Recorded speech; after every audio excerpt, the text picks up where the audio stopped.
Good afternoon. Thank you for coming, and thank you for all those viewers that will be watching this following our session today. My name is Paula Brillson Phillips, and I am managing partner of Digital Law Group.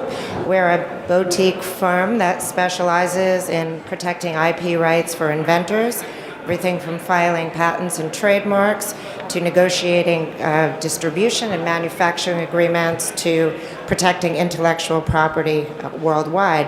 We're here today to talk about the growing problem of intellectual property infringement. And for those of you who are not familiar with what we're talking about in terms of intellectual property infringement, we'll go right here to, so basically what we're referring to is trademarks, patents, and copyrights. Trademark is basically your logo, your brand name, and the images that go along with that are considered copyrights. Patent is the protection that you file for your invention, whether it is a new utility, a novel idea, or it's a design of the functionality that you're protecting. And so basically, with that intellectual property, the idea is that anyone here, hopefully any inventors attending here today, already have that intellectual property right protection, because once you go out there to publicize and distribute that product, there are the possibility that you're going to have your goods knocked off or counterfeited. So basically, today, can you believe $250 billion is what the counterfeit and knockoff market represents in losses to U.S. companies? And we're here today with a panel of industry experts and also marketers who have actually had, they can share with you actual case studies of issues that they've had with IP theft and the steps that they had taken to combat against infringement. So I'm going to back up one slide here, and so not in the order of presentation, but Arline Kramer is, let's see here, with over 25 years of experience in the industry. Arline specializes in live shopping channels and global distribution of direct response products. Her company, Remarkable Products International, is responsible for more than $1 billion in global sales. You might have heard of the famous Woof Washer 360, the Magic Bullet, and the InStyler, which we have Vicky Sroloff here to talk about her case study with regard to the InStyler. So Arlene's going to talk about, in particular, her experience with the Woof Washer 360. Arline is dubbed as the product queen because of her consistent record for achieving sales in the DR industry, and she proves time and time again that she knows what it takes to launch a successful brand. Then we have Vicky Sroloff, who worked in the direct response industry for over 30 years. She's been with her current company, IBC, since 2001. She's the media director, and her position is expanded to managing all aspects of the direct response media, telemarketing, customer service, and fulfillment areas. IBC took off in 2001 with the launch of the InStyler, and then expanded into the branding of the InStyler in 2008. There are several products under that banner that's still distributed via direct response, retail, and international. They also continue to market other products such as the Scalp Med. And then last but not least, Diego Rivero is the co-founder and CEO of B2C Response, which is a full-service e-commerce solution agency focused on online marketplaces such as Amazon.com. With over 7 years of experience selling online and having managed several consumer brands, Diego has experience in Amazon marketing campaigns and brand protection and protecting against illegal knockoffs. So let's start specifically in terms of getting into the nitty-gritty of what happens on the ground in terms of once you have a successful product that you start to distribute and the issues that you have in terms of protecting your intellectual property. So Vicky, I'm going to hand that over to you. Thank you. Sure. Good morning, everybody. Again, I'm Vicky Sroloff, and I'm with also Trey Milano, which is the marketing company for InStyler brands. And InStyler, as was noted, what came out in 2008, and we were within 8-9 months of the release via DR of InStyler, we began to see the knockoffs and the counterfeits. And there is a difference between a knockoff and a counterfeit. The knockoff being the product looks, feels, is similar in style of our product, and then the counterfeit is companies marketing our product under our name and selling it via the internet, or we've seen them in stores. In fact, one day we were walking through a mall and saw counterfeits being sold in a store in a mall. It was in the window.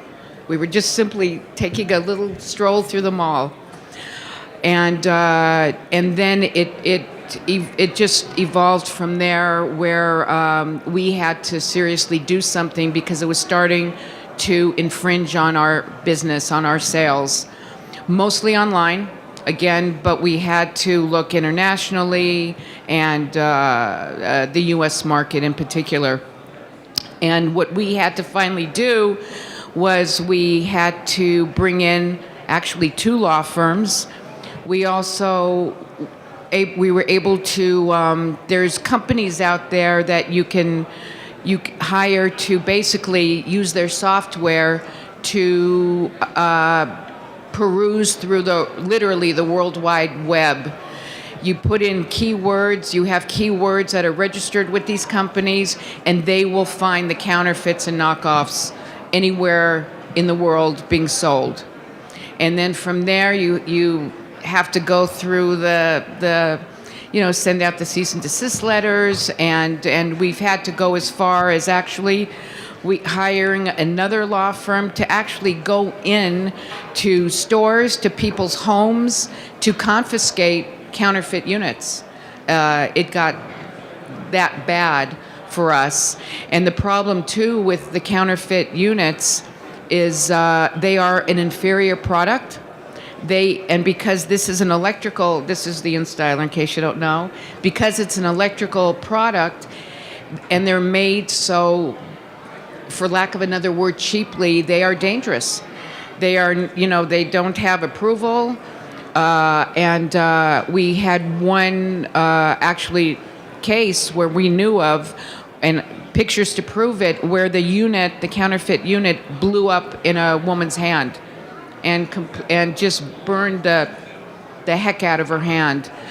And then again, the selling of it online was fast and furious, to the point that it affected our sales, our business, with one very prevalent online company, and it's no secret that it was Amazon. We had to get into a legal battle with Amazon to pull down the counterfeits, and it went on for a few years, to the point that it was about to go to trial, because they just did not believe it or didn't want to pull them down, and back and forth, and with issuing court orders. We actually finally got them to issue a court order where they had to turn over their sales list to us, because they sold somewhere in the neighborhood of 30,000 to 40,000 units of counterfeits. And we were able to get that mailing list of all the customers that purchased through our attorneys, the law firm that we had to hire to handle this. We sent out letters to every single one of the Amazon customers, letting them know they have purchased, in fact, a counterfeit unit. It could be dangerous. Stop using it. We had to send them out a evidence bag to ask them to please send back the unit, and in return, we would send them a real unit to replace it. And that was going to be used as evidence. It was evidence, essentially. It was going to be used in the trial. The case was settled literally about 7 or 8 hours before it was to go to trial. But there was a long road prior to that all coming to fruition, as far as We hired a PR firm to let the public know what was going on with Amazon, what they were doing, what they were not doing about it. And I think we probably scared them a little bit. I think they thought they were the big bad company and we were the marketing company selling products on TV, and we wouldn't be able to fight it. And in fact, we did. I can't disclose what came of it, but the bottom line is, what came of it, the biggest thing is now our InStyler we're the only ones allowed to sell our product on Amazon. So that helped us fight the counterfeits and the knockoffs being continually being sold on Amazon and on a lot of other sites. We had to continue on almost a daily basis to peruse the web, to look for the knockoffs and the counterfeits. It's not as bad as it was, nowhere near it. We actually hired another law firm, which I think you'll address, but basically they worked on a contingency basis where they would go in to, I mentioned this before, get a search warrant and confiscate the counterfeits. And basically settle with the counterfeiter or the whatever, if they were counterfeits or knockoffs, and settle with them based on their sales, and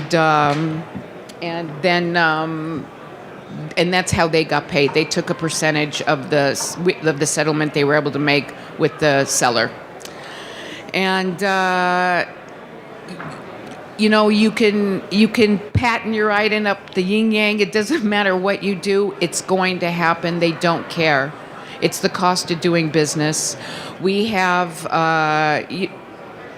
people full time in our office that's all they do is to make sure that the counterfeits, because we have a whole line of products now. So it's not just the original InStyler. We've got a line of 7 or 8 other products down underneath the original InStyler that we have to keep an eye on. So that's kind of where we're coming from, and we feel justified, and we fought the big bad companies and came out in the end. So thank you, Vicky. That's it. And, Thank you very much. No, that's extremely interesting. What she's talking about here, too, is now she's got a brand, a line of products. So this is a larger company who has a deeper pocket in terms of being able to pursue an action against a large online marketing place. Like she said, they didn't settle until the eve of court.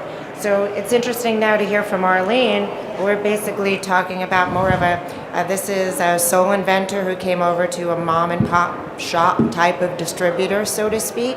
They did not have a deep pocket, but they had a great idea, and Arline is going to talk to how she handled, how this product became viral and how this was handled in terms of policing and enforcing their intellectual property. Hi everybody, good morning. You might have seen Wolf Washer 360. We became a viral phenomenon overnight, unbeknownst to us that it was actually going to happen that way. We had a great video. We ran a media test. Great video done by Concepts Video, who does an amazing job with pet products. We actually put this video on a Facebook page where we had no sound and no supers. And the product just went viral actually from our very short media test.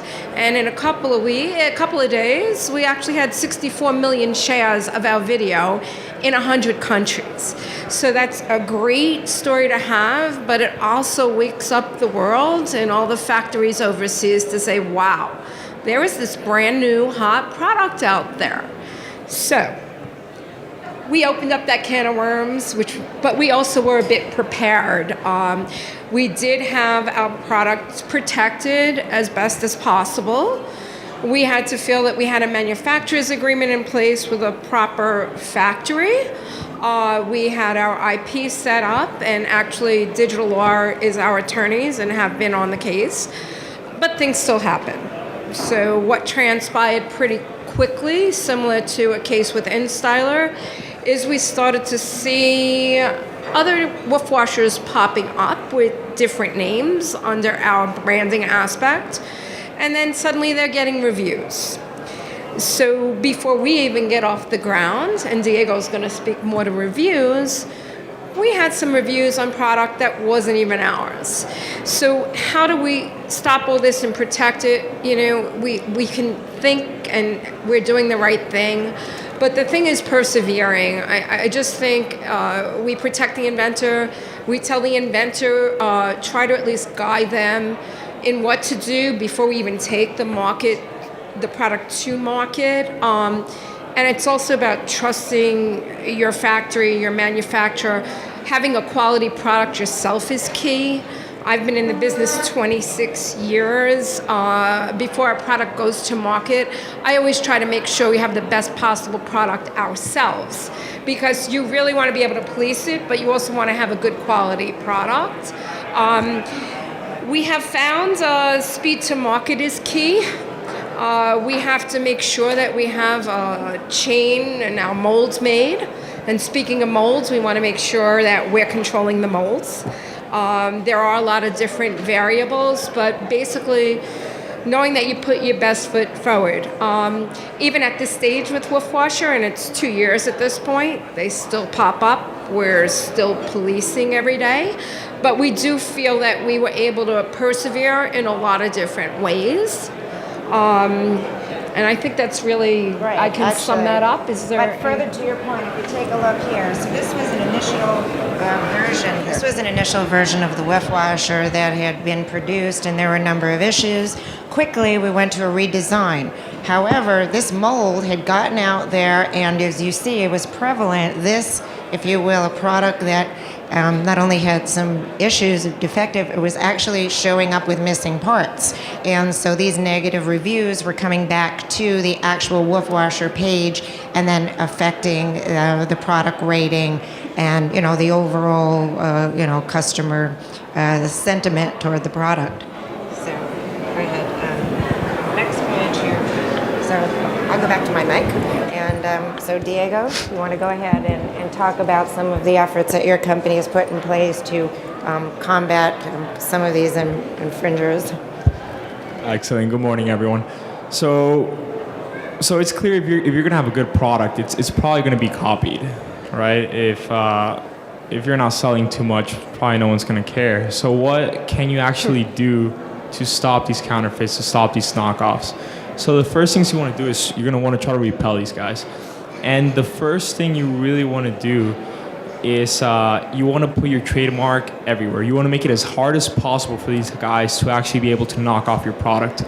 So InStyler actually does a really good job with this, where they put their trademark in not very visible places. So it's very easy to identify these knockoffs. They put it either under the product. They do very unique product packaging. So it makes it difficult for these guys to really copy it, and these guys are really out there to just make a quick buck. You know, they're not trying to work too hard. They're not just really focusing on you. They're trying to focusing on the top selling products. So if you could focus on your product packaging, if you could put your trademark in as many places as possible and make it as difficult as possible for these guys to really knock off your product, then there's a good chance that they might really never come up after you. But obviously some guys are still going to try to copy you. So what do you do when you create your listing? When you create your listing, you want to make it, you want to focus on your brand loss. You want to make a really, really good listing so that even if a competitor comes and a knockoff comes and they try to create a knockoff listing against yours, if your listing is optimized, if you have a really good images, if you're focusing on your title and your description, your bulletin points, you could probably sell at $10 to $15 higher than them, because like I said before, these guys are just trying to make a quick buck. They're not going to focus a lot on their listing. They're not going to focus on their images. They're probably going to focus on a regular stock image. So if your listing is good, if you dedicate the time to it, you'll be able to sell higher than them, and you'll still be able to beat them. And so that's really a big part. And even if they do get on your own listing, all you have to prove is that the product is a knockoff. And thankfully, the courts and Amazon themselves have said all you need to prove is that there's a material difference. So material difference has anything to do with color, type of material, and even as far as if you're providing a warranty, for example, if you're providing your customers with a 30-day or 60-day warranty, that's considered a material difference in Amazon's eyes. That's if your competitor, if the knockoff is not offering that warranty, that's considered a knockoff. You could immediately take those knockoffs out that way. And that's actually a strategy we've been using a lot, and it's been very, very, very successful with kicking off these knockoffs. And but obviously, that'll really only repel about 50%. There's always going to be those egregious sellers that are still going to knock off your product and are still going to get in. So then we move more towards removing these guys. Once these methods of repelling them don't affect them, they're still going to get in. So how do we actually get rid of these guys? And the first step you really want to take is you want to create a cease and desist letter. I suggest doing this from a professional or maybe an attorney and creating a very, very aggressive letter. You don't really want to create this letter yourself. You want to make sure that these guys know that you're very serious, you mean business, and you're willing to take the necessary steps to sue these guys. You're going to go after them. You're not just playing around. Once that cease and desist letter doesn't work, maybe after, we usually give our clients 24 to 48 hours. If they don't respond within then, we'll move into the reporting. We'll talk to Amazon, eBay, or whatever platform they're on. Each one has their own. Some remove these sellers very quickly, but they let them come back very fast. You could report these guys anywhere from trademark violations to copyright violations, which is a big difference if they're using your photos. And even though they're not violating any trademarks, you could immediately take them out that way. And even if this doesn't work, some of the times they're actually going to ask for test buys. So this means where you have to actually place an order for that imitation, receive it, and then compare it to your original product, show Amazon, show eBay, hey, this is an actual imitation, and your customers are actually seeing a fake product and the whole customer experience is going down. Obviously, this isn't actually the most efficient way, since if a seller's from China, you're having to wait 2 to 3 weeks to receive this test buy, show Amazon it's a fake order, and then at the end of the day, you take them out and they just come up with a new seller account the next week, and the same issue happens all over again. You've already lost 3 weeks worth of sales, your reviews have gone down, your customers are receiving bad products, the whole customer experience is going down, and it's affecting all your channels. Yeah, So- actually, Diego, I think it's a good time. So basically, we're talking about the test buys. So we have an example of a product, the Slap Chop. The Slap Chop was brought to you by the same gentleman who brought you the ShamWow. So he's got kind of a notoriety as a famous pitchman. On his box, he's got images. You can see his face is as seen on TV, which is a copyrighted image.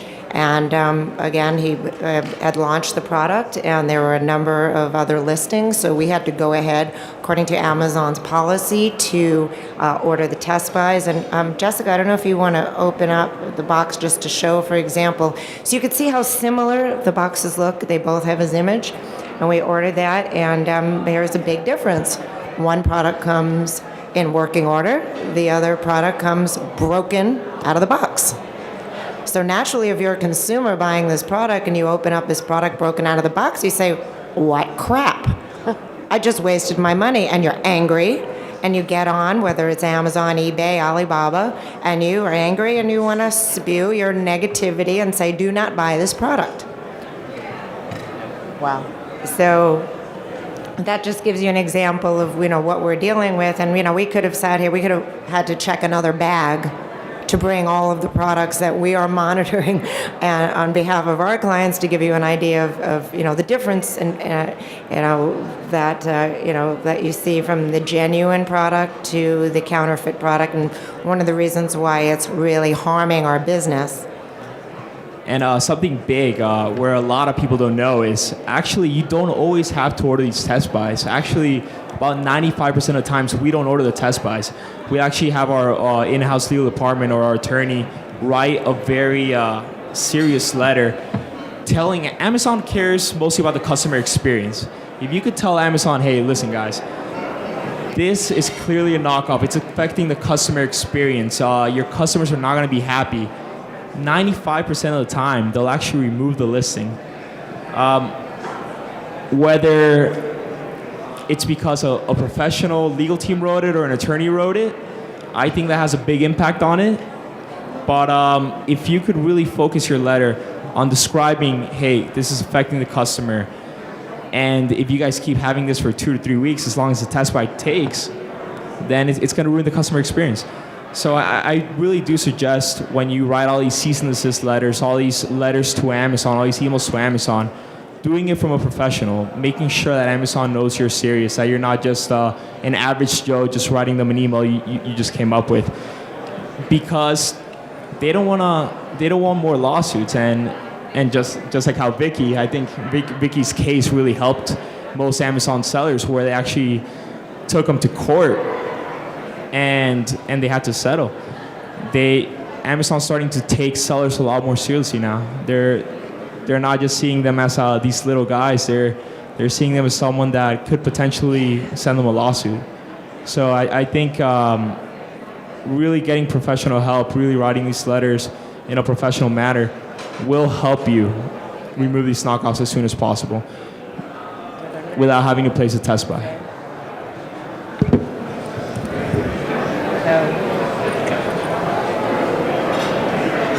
Great. Well, I'll just take this actually. So in terms of once you identify the fact that there are all these infringing sites, so what do? Maybe you're trying to take it down, and as we said on the last slide, actually, infringers might be forced to take down their page, but the next day they set up under a new seller name, and there they are again.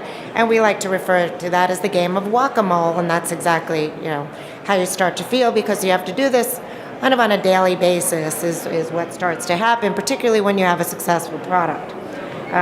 So one of the things that we use, it's a very effective tool, it's the DMCA, which is the Digital Millennium Copyright Act, which basically gives you the right to file this subpoena. You send it to the clerk, you get it stamped, it goes on to Amazon, eBay, or Alibaba, and they are required to provide you information as to who the sellers are, the seller's name, handle, address, telephone number, email address. You can choose to do what you will with that information. You can send a cease and desist letter, as we were mentioning before. You can get a warrant and go and seize the goods from wherever that location is, if you can find it, if you can find those products.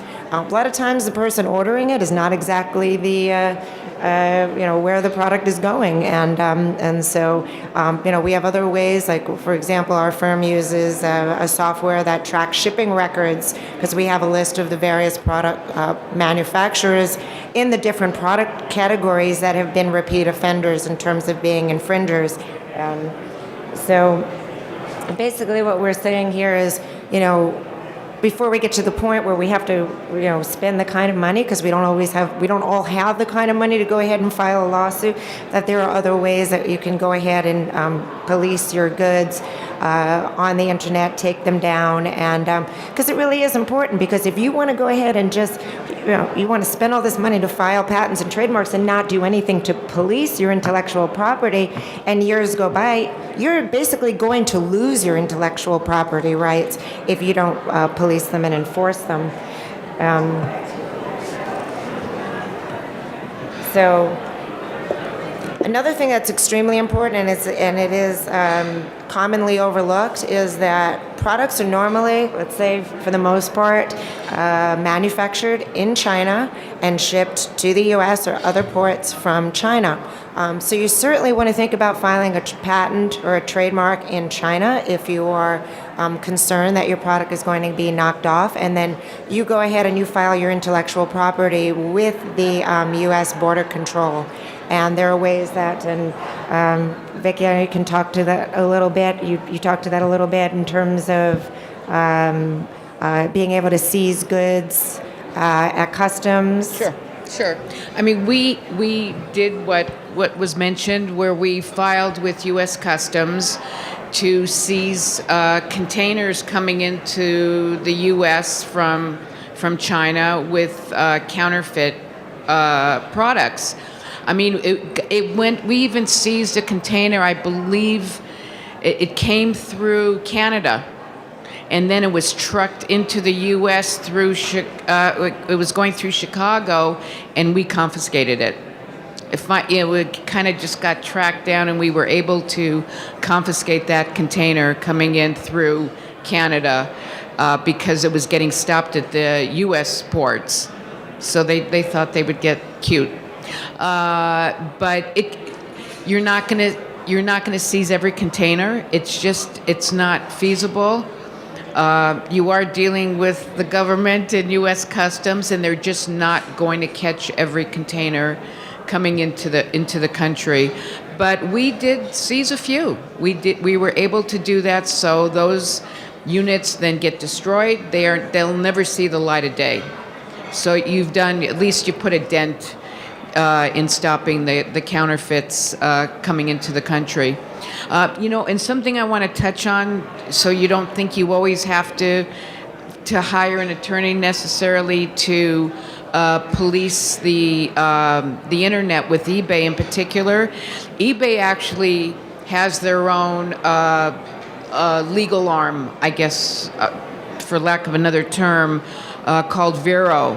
And as long as you file the proper protocol and paperwork with Vero, that this product, whatever it is actually yours, and you have to show some proof, then all you have to do, if you see somebody selling on eBay that is either infringing on your copyright, trademark, via either photos, text, whatever the case may be, or it's just a flat out, it's a counterfeit, all you have to do is send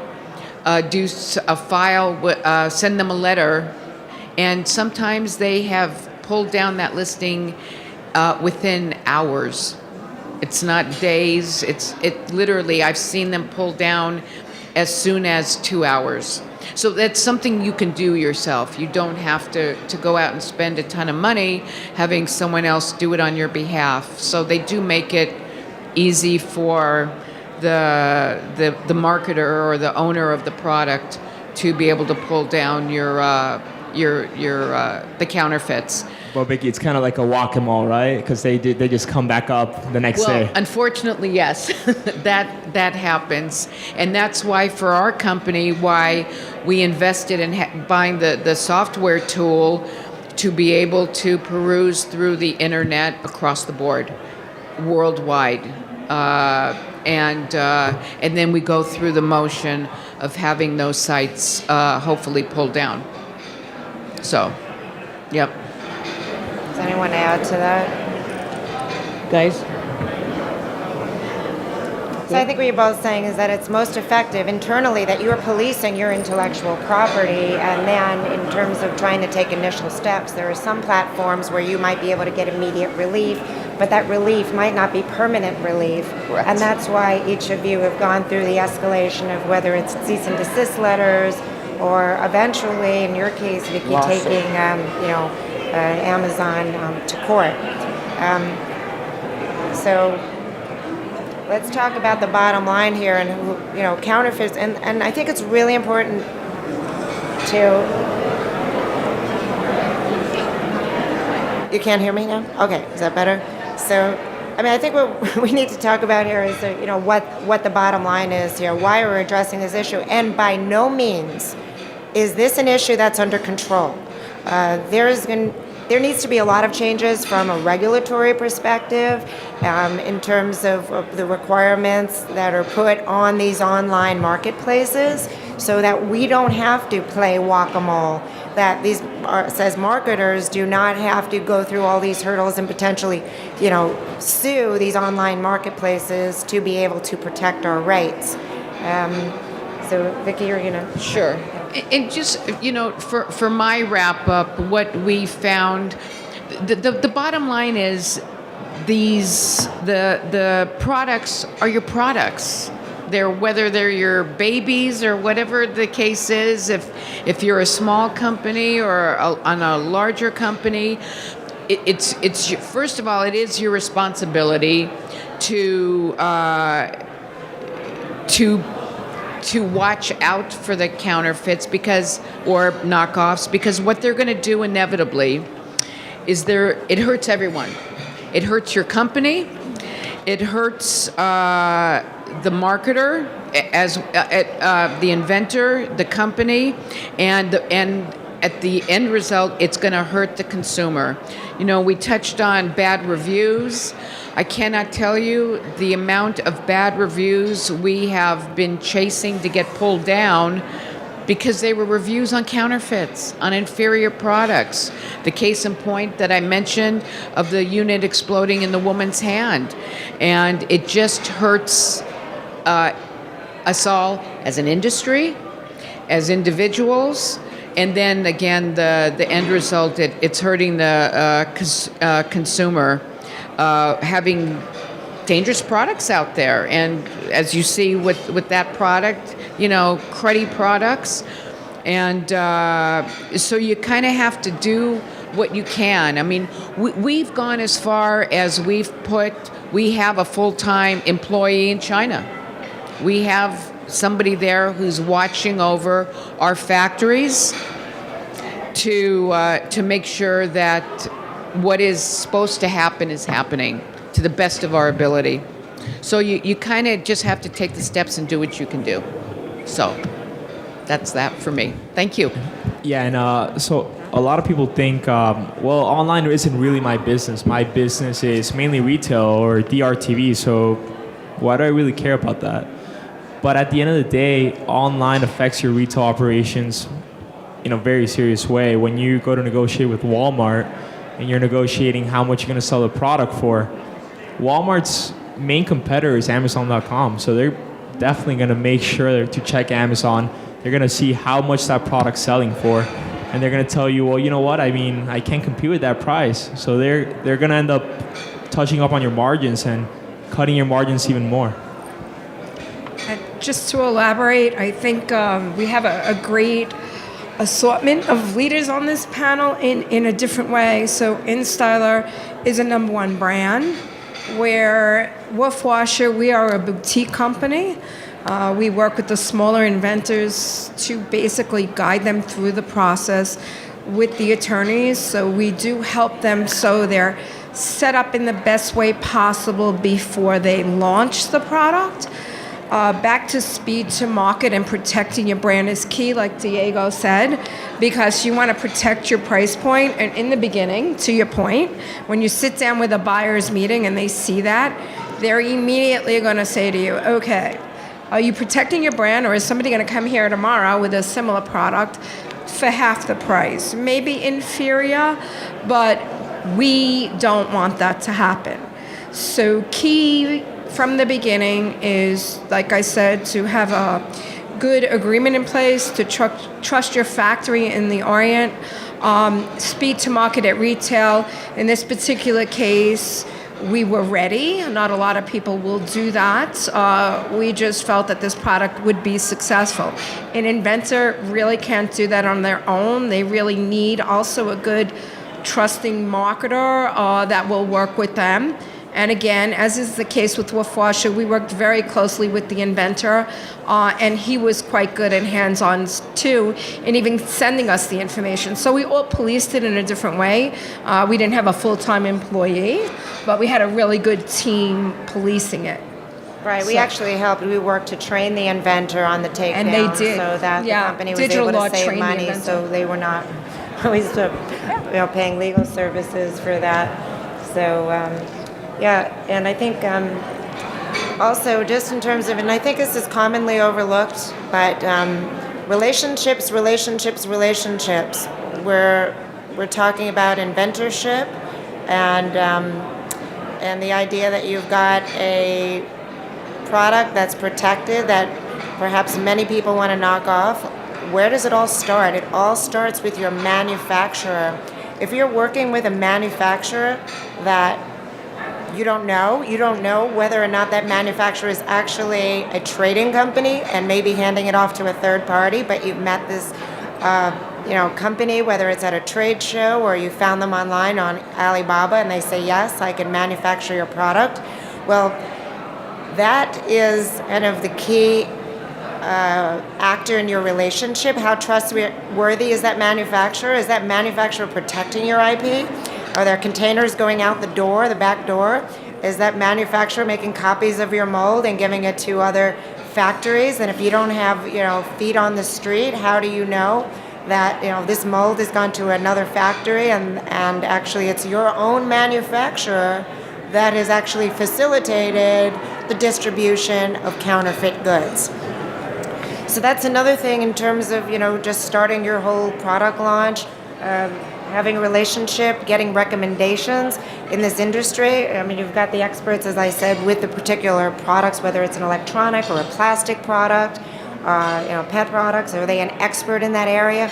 And, talk to the other marketers of what their experience, because I find that they're always happy to give a recommendation or share an experience that they might have had with a supplier in the past. And that could really save you a lot of headaches. And then when you sit down with that manufacturer, make sure you've got the proper protections in that agreement, where whether you know who the factory is or whether that product can revert back to you and the molds revert back to you, which is a key importance, because what happens at the termination of that agreement to your mold, the molds get broken and given back to you. Do you get to keep them? I mean, you can be talking about $50,000 in your molds, and where do they end up?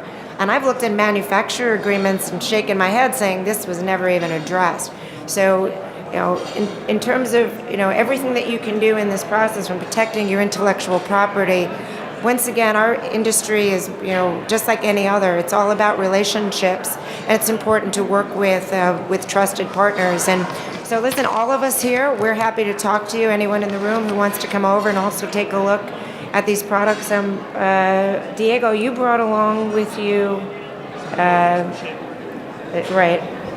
So we even brought some shapewear, which is actually a product that's usually even easier to copy, but I'd be really glad to show you guys exactly how you guys can tell the difference, how you guys can protect your brand a little bit better in the clothing industry, which is a pretty easy product to copy. It's not as complex as a slab chop, which is a little bit more of a unique kind of product. So just feel free to pass by, and we'll be more than glad. That's great. So, anybody want to add anything on the panel, or Want to open it up for? yeah, we'd like to open it up for questions. Does anyone here have any questions or comments that they'd like to add? We'd certainly like to hear from you, or if you have had a similar experience that we're talking about here. A couple of you keep shaking your head in the audience, so I'm assuming that you did. No. Alrighty. Or you can feel free to, come and talk to us privately. We certainly would like to hear from you. And so basically, we just want to say in closing, this is a problem. This problem is going to get worse before it gets better, and we're really grateful to ERA to give us this platform, this podium to be able to talk about the issues. And hopefully the other industry folks will come to us, and together we can put our heads together and come up with a solution to this growing problem. So thanks so much for your time. Thank you. Thank you.